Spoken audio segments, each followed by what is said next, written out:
What's going on, everyone? How we doing? And welcome to week 2 of the Sunday Slate Breakdown.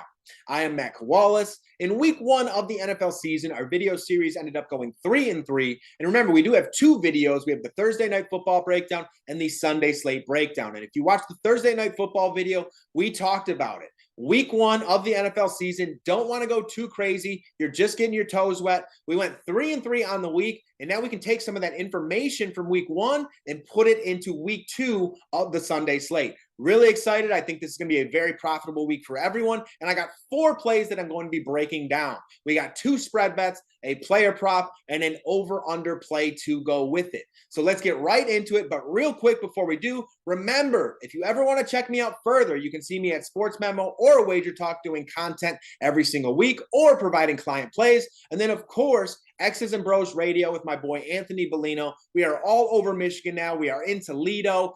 Check us out on Michigan Sports Network if you want more information. But with that being said, let's get right into it, starting with the Kansas City Chiefs traveling on the road to face off against the Jacksonville Jaguars. That is a plus 3.5 spread for the Jacksonville Jaguars at home. And that is exactly where we're going to be going in this one. You know, I think the public 100% thinks the Kansas City Chiefs and Patrick Mahomes are just going to rebound easy, no questions asked, because you take a look at this money, 75% of the money is on the Kansas City Chiefs right now. Well, 25% is on the Jacksonville Jaguars. And you have to understand, because their top defensive player in Chris Jones did sign with the team. He was holding out to get a new contract. They ended up coming to a deal. And he is one of those rare defensive tackles who can rush the quarterback and is also incredibly effective in stopping the run. So this is a huge boost for the Kansas City Chiefs. And also on the offensive side of the ball, in week 1, this is a team that was out without Travis Kelce with that knee hyperextension, and they are expecting him back. He is still questionable. But for me, there's still a lot of questions that remain with Travis Kelce. You know, when you run those routes, how's it going to feel when you plant off that knee? How's it going to feel when you run block? And I understand the Kansas City Chiefs don't run the football very often. And I think being without Travis Kelce was one of those reasons, just because they wanted to try and get that offense moving like it typically does. And it just can't without Travis Kelce. So again, if he is limited, if he's not his typical self, I don't think this Chiefs offense is going to move like they typically do, because without Travis Kelce, you know, if he's limited or anything along those lines, we're talking Sky Moore, Kadarius Toney, Marquez Valdez-Scantling, Rashee Rice, who I actually did like what I saw out of Rashee Rice, and then Noah Gray plugging in, or Jerick McKinnon, stuff like that. Not exactly Pro Bowl players. And just because Patrick Mahomes is so good, I mean, he's the best player I've ever watched, but just because he's that good, people think he's going to get the job done, or the Chiefs are going to get the job done.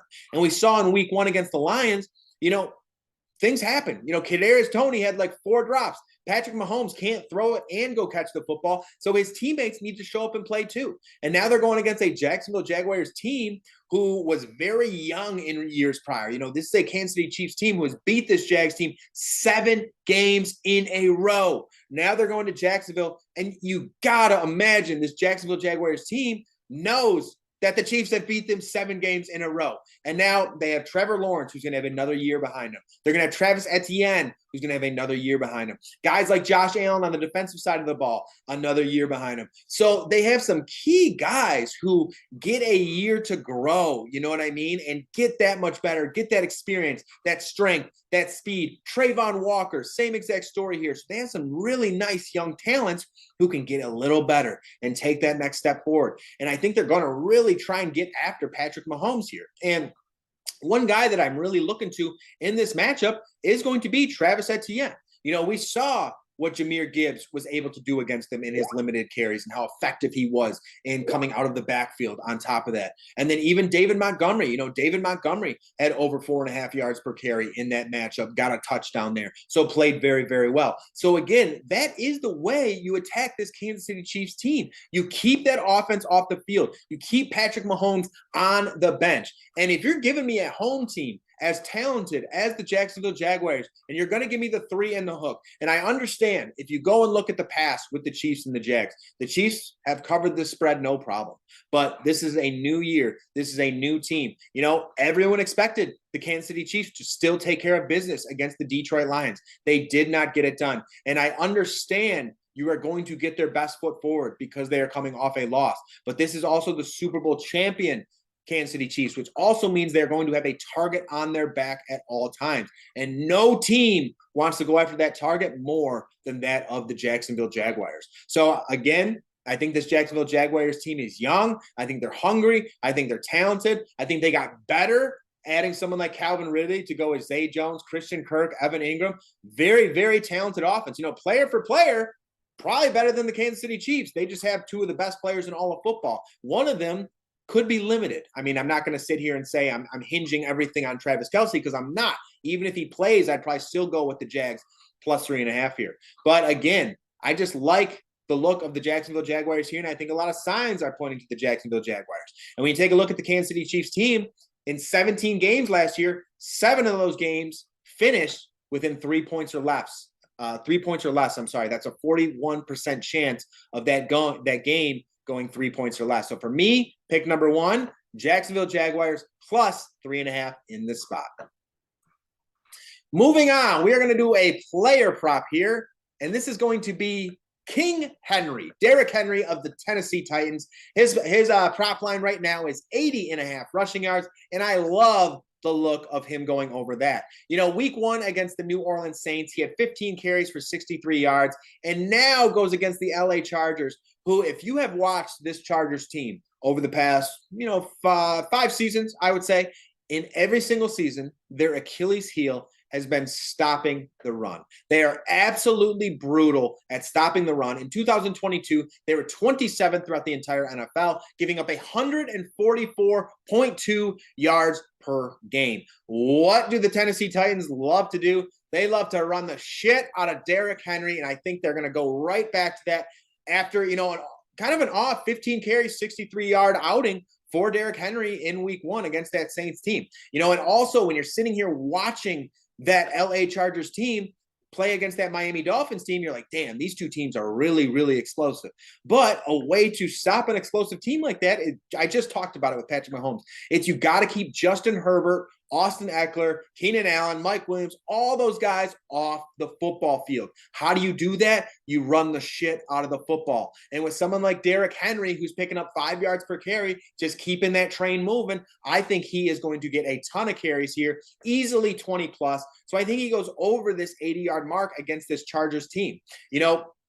Again, this Chargers team has never – they've tried to pick up some defensive tackles in the offseason. And then, you got guys like Joey Bosa coming off the edge. And someone like Joey Bosa, even, he's a pass rusher. He doesn't love to get in there and stop the run and stuff like that. Sure, he does from time to time, but it's just not what he's an expert at. So for me, I really do think that this Tennessee Titans team, they have to – if they want a chance against this Chargers team, they need to run the football. They need to incorporate the play action, and that way is through Derrick Henry. So I think this is a great play here. If you want to add a touchdown in with it, I think Derrick Henry gets in the end zone as well. So pick number 2 for the Sunday Slate Breakdown, Derrick Henry over 80.5 yards here.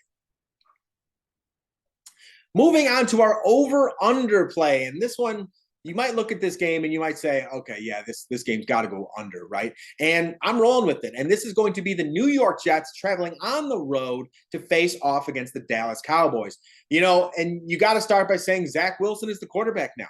That guy cannot move the football. He is a turnover waiting to happen. And when you go take a look at 2022, in 2022, the Jets with Zach Wilson as the starting quarterback were 6-2-1 going under 39 points. Okay. And only twice the entire season did Zach Wilson put up more than 27 points with this offense. And I should have went and looked, because I wouldn't have been shocked at all if there was a defensive touchdown in that game, a special teams touchdown in that game, anything along those lines. And now, they put up, I think it was 22 points against the Buffalo Bills in week 1, gave up 16. Now they face a Dallas Cowboys team who, man, their defense looked really, really, really good. They can rush the shit out of the quarterback. You got DeMarcus Lawrence coming off that edge. You got guys at the secondary like Trayvon Diggs, Stephon Gilmore, this Micah Parsons. It's just a really, really talented team. And now they're going against someone like Zach Wilson. They're going against a New York Jets team who doesn't have the best offensive line. It's just one of those spots where you'd be shocked to see this New York Jets team score more than 10 points, if I'm being honest. And now when you look at the Dallas Cowboys, they really didn't even get into their offense all that much because they just immediately were killing that of the New York Giants. So for this offense, it's almost like a week one spot.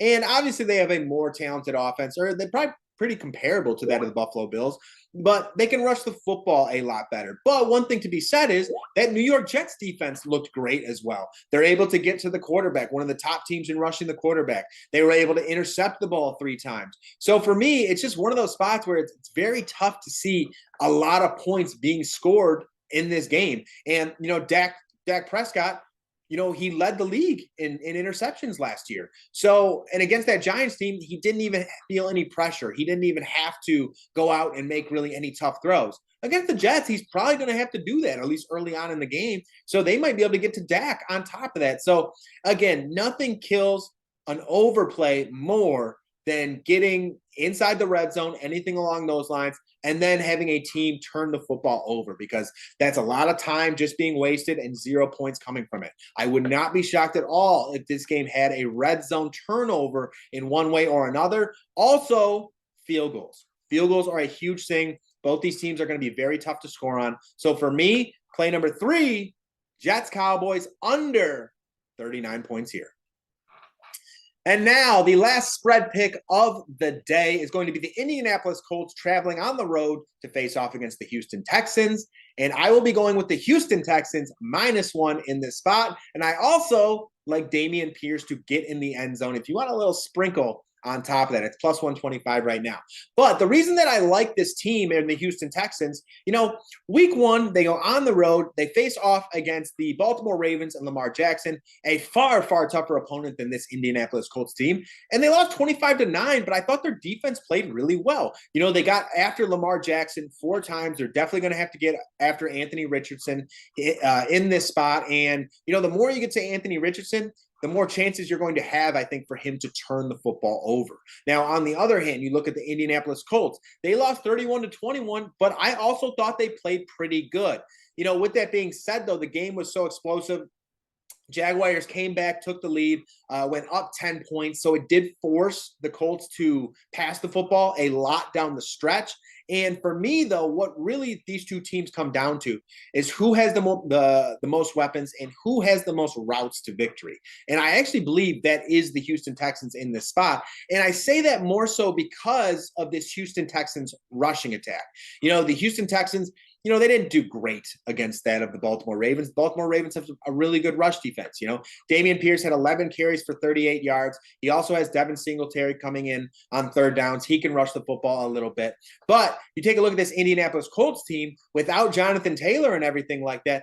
Who are they giving the football to? Is it going to be Deion Jackson? Is it going to be Zach Moss who's coming back? This is a rushing attack where they didn't have more than 15 carries as running backs. A lot of it just came from Anthony Richardson. So if you're putting everything on a rookie, Anthony Richardson, to pass the football, to rush the football, a little bit of everything, I think that's going to be a really tough spot when DeMeco Ryans is the new head coach for the Houston Texans. Remember, this was the defensive coordinator for the San Francisco 49ers with Kyle Shanahan. They were trying everything to keep him with the 49ers, but he's just that good of a coach. He's just that good of a defensive mastermind. So for me, I think this Houston Texans team is really going to improve under his tutelage. They have a lot of young players on that defensive side of the ball. They're really starting to step up. This is also a team that is kind of new on offense. CJ Stroud is the new quarterback, so it's rookie going against rookie.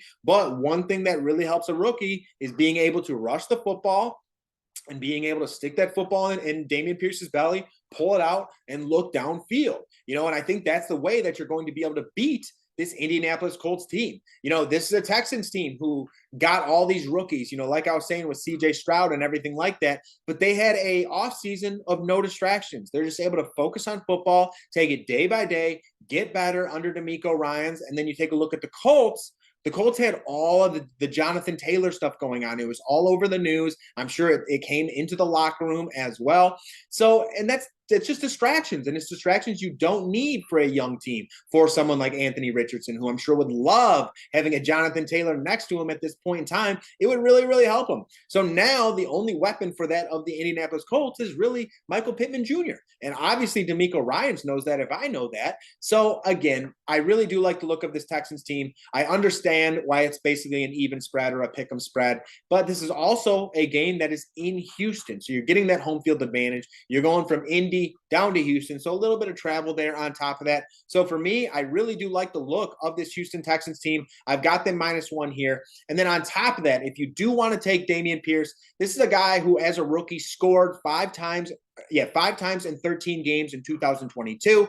I expect him to get a lot of the workload here. There's not really anyone who's too talented behind him. Devin Singletary is more of a third down back. And then also you have to add in the additional red zone chances that this Texans team should get in comparison to that of 2022. So again, guys, those plays for that game would be the Houston Texans -1, and then a Dameon Pierce anytime touchdown sprinkle at +125. So those are the 4 plays, and I guess an additional play if you want to take the Dameon Pierce. But let's go over those one more time before we get out of here. We are starting off with the Jacksonville Jaguars +3.5. From there, we are going Derrick Henry over 80.5 yards. From there, we are going the New York Jets Dallas Cowboys under 39. And then last but not least, the Houston Texans -1 over the Indianapolis Colts. And if you want to add Dameon Pierce anytime touchdown score, I'm with you. I'll be adding it. Let's get it in week 2. I am Matt Kowalas. Check me out on Twitter, MoneylineMatt8. Got a ton of content all over the place. Greatly appreciate you guys tuning in. Greatly appreciate the support. Everything. Let's get it week 2. Matt Kowalas. I am out. Peace out, y'all.